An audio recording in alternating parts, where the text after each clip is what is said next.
Hello, my name is Rodney Wood, and I love writing about and celebrating the performers I see at my local art centre in Aldershot. All I want to do is say, wow, you should have been here to see this. There are two reasons why I write about them.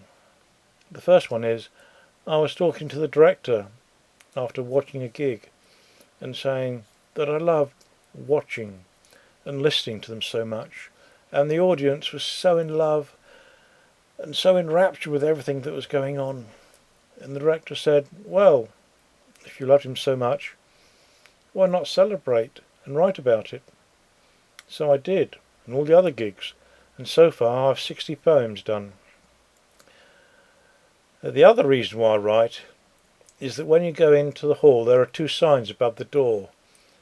The first says mind your head, and the one above that says no cameras or other recording equipment allowed, and that left me no choice.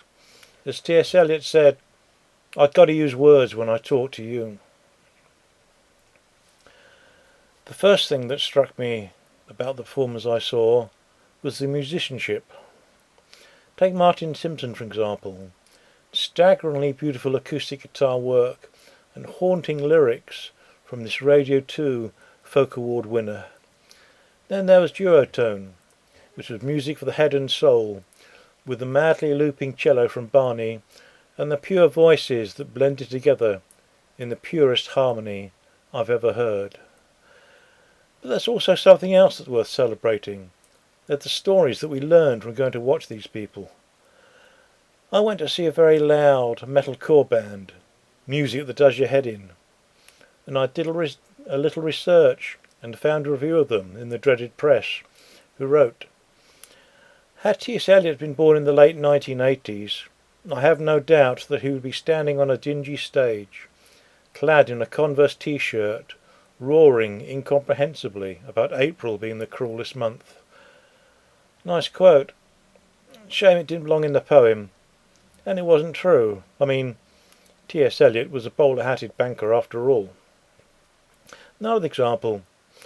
When the Ben Waters trio left the stage after their final encore, Ben rushed back to tell a story about how his son, Tom, aged 13, who played sax in the trio, was given a new sax at the Rolling Stones concert at the Hyde Park gig in the summer of 2013. Of course, there's a lot else to say, but I'd like to end with an example. This Bob Brozman, who died last year, was a prize-winning blues, world and slide guitarist, specialising in, as T.S. Eliot said, the inexplicable mystery of sound. Bob was also a linguist, anthropologist and ethnomusicologist. Praise poem for Bob Brozman. The crazies on the bus and everyone I pass carry tickets to see Bob, because they know their lives will be better once they've seen him on stage. He'll be exploring sounds with his array of American, Hawaiian, Indian, West African and Bolivian guitars. He'll be exploring sounds by tapping out rhythms on his rock box, while we clap papa, papa. He'll be exploring sounds by singing in French, Italian and Hawaiian, and asking our help with the chorus to Minnie the Moocher.